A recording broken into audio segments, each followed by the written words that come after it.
All right, in this podcast, we're going to cover the topic of polarity. So, polarity is the unequal sharing of electrons in an atom or a bond. The atom with the greater electronegativity value will have a partial negative charge because it's pulling the electrons in the bond towards itself. And the atom with a smaller electronegativity value will have a partial positive value because those shared electrons are being pulled away from it. This results in what we call a dipole. Now, you can also have a arrow that represents a dipole. And in the arrow, there's like a plus sign on the end that has the partial positive. And the arrow points towards the more electronegative element. So sometimes you'll see that as well. The greater the differences in electronegativity, the greater the partial charges, and therefore the greater the bond dipoles.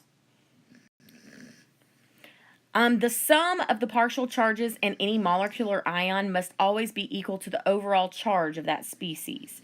So like for this example, this is CO2. CO2 has a neutral charge.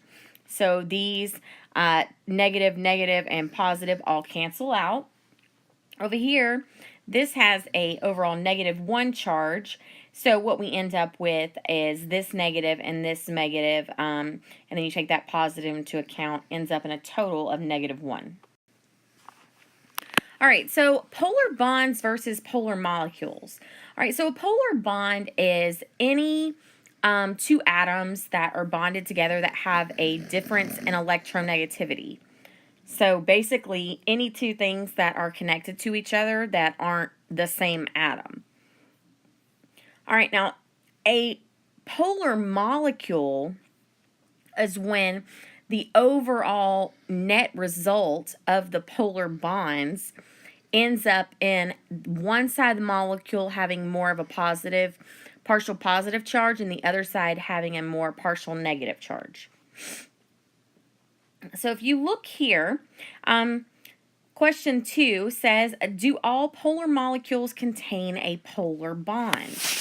All right, so if you look over here at polar molecules, okay, you start to notice, okay, yeah, polar bond, polar bond, polar bond, polar bond. But then you got down here to these three, and there's no polar bonds.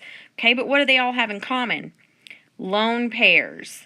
So you need one of two things to have a polar molecule. You need a lone pair, or you need polar bonds that don't cancel out. Now, the third question kind of gets to that point. Can a molecule be nonpolar and contain a polar covalent bond? All right, so if we look over here, we see a couple instances. So we see polar bond, but they are completely opposite of each other, so they, in effect, cancel each other out. Same thing here. So you got polar bond, but they're directly across from each other, so they cancel each other out.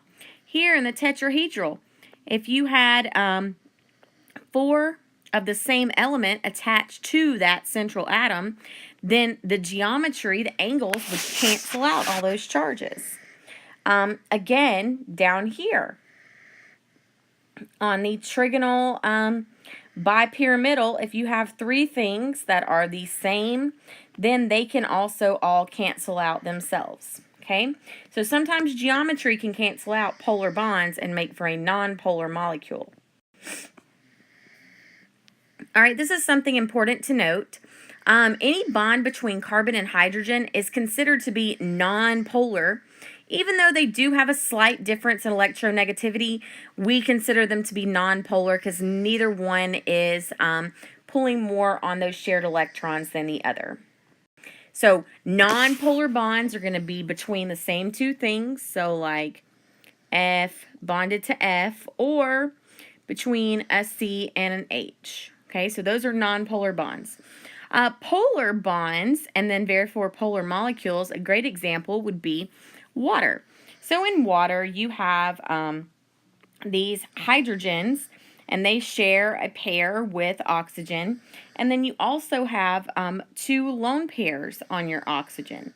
Well, those lone pairs are going to ensure that this is a polar molecule just because of the existence of those lone pairs. Okay, so because you have these lone pairs, you get a partial negative charge at the top and a partial positive charge down near these hydrogens, making the whole thing a polar molecule. All right, to have a nonpolar bond or molecule, as I said on the previous slide, you've got to have two atoms that are the exact same connected to one another, like F and F or H and H down here. Or you have to have geometry of polar bonds canceling out. So here you got a carbon-oxygen polar bond, another carbon-oxygen polar bond, and the dipoles completely cancel out. All right, so polar bonds in nonpolar molecules. So what would the angle between each bond need to be for the molecules to be considered nonpolar in each case? So if I have two bonds around a central atom and both are polar, well, in order for them to cancel out, I would need to have a linear geometry. All right, if I had four identical bonds and they were all polar, then I would need a tetrahedral geometry for those to cancel out. Okay? If a molecule contains only one polar bond and no lone pairs, is there an arrangement that would make that molecule nonpolar? No, because there's no other polar bond to cancel it out. You've got to have a polar bond that's on the other side to cancel it out. If you don't, it'll never ever be a nonpolar molecule. They have to cancel. All right, here's a little practice for us. All right, let's, they're already drawn for us. Wants to know if the first molecule has polar bonds. Yes, it does. It's got, it's got this CCl, right? Those are the polar bonds there. It does not have lone pairs on the central. The polar bonds are not symmetric, and therefore the molecule is polar. The second one, we do have polar bonds. These are both polar bonds. There are no lone pairs. The polar bonds are symmetric, though, which means this is a non-polar molecule. All right, here we have polar bonds with the NH. We also have a lone pair up there. And then our polar bonds are therefore not symmetric because of that lone pair, making this a polar molecule. I'm sorry if y'all can hear my dog snoring in the background. All right, now this next one. All right, bam, got them drawn for you. All right, so this first one, there are no polar bonds, no lone pairs. There aren't any polar bonds, so I don't have to worry about that question. So this is definitely a non-polar molecule. All right, second one, we got this polar bond right here. There are no lone pairs on that central carbon. The polar bonds do not cancel out, which makes this a polar molecule. And the last one, we have these polar bonds right here. There are two lone pairs on the central. And then are the polar bonds and lone pairs, are they symmetric? If you look at your geometry, this is actually a square planar. Yes, they are symmetric, so they all cancel out, and it's non-polar. All right, and the last one. All right, got our molecules drawn out. All right, CF4. Hopefully you realized immediately that that is a non-polar molecule because they have no lone pairs.